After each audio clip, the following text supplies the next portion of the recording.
Hey, it's me from my music theory series. This is an introduction to melody. Now we've been talking about harmony in the last few videos, how chords work, how to build chords, chord progressions.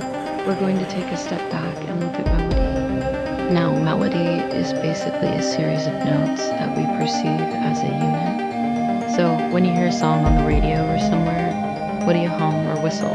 That's usually the melody. Sometimes it's the main theme of the song. The Beatles' song, Yesterday, is famous for its melody. We're going to talk about the main aspects of melody, the building blocks. There's more to it than this, but these are the basics that you need to know. First of all, we have pitch. This is the highness or lowness of a note, and the range of a melody is the distance between the highest and lowest note. For example, if I sing this, my range is pretty small, but if I sing this, my range is much higher. You can write a melody in any range that you want. It just depends on the song. Sometimes it's good to use a high range to show off your voice, but sometimes a low range can be more instrumental. The next aspect of melody is contour. This refers to the shape of the melody as it moves up and down. Let's compare these two. The first one is rising, falling, falling. It's very regular. The second one goes up, moves around a little bit, comes back down.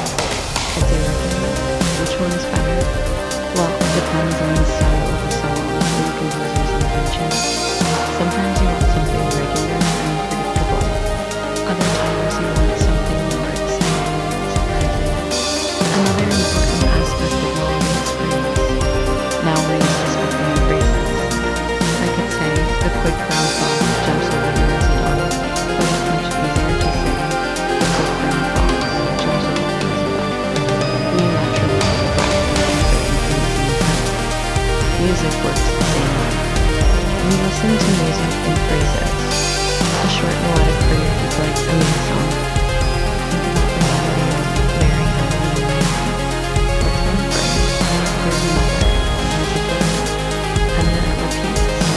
You can also combine two or more phrases together to make a larger, more complex melody. A cadence is basically an ending, a starting point, and a melody. There are several different types of cadences, but the most common one is called a melodic cadence. It happens when you reach a chord and the string turns on. In other words, it wants to settle. If we go back to our Mary Had a Little Lamb example, you can see that the last chord is the tonic chord, and that gives us a sense of finality. The melody has come to a natural stop. Another important aspect of melody is the range. Now we already talked about the range of a melody, which is the distance between the highest and lowest note. But the term range can also refer to the scope or the variety of notes that a composer uses. For example, if I only use these three notes, the melody will sound perfect. But if I add some more notes, my range will expand and the melody will sound richer and larger. Another important element of melody is dynamics. Dynamics is how loud or quiet a note or a melody is. You can write a melody on the piano and play it softly, or you can play it loudly, or you can start softly and gradually get louder, or you can the expression pianissimo means very soft. Fortissimo means very loud. And the last aspect of melody that we're going to discuss is articulation.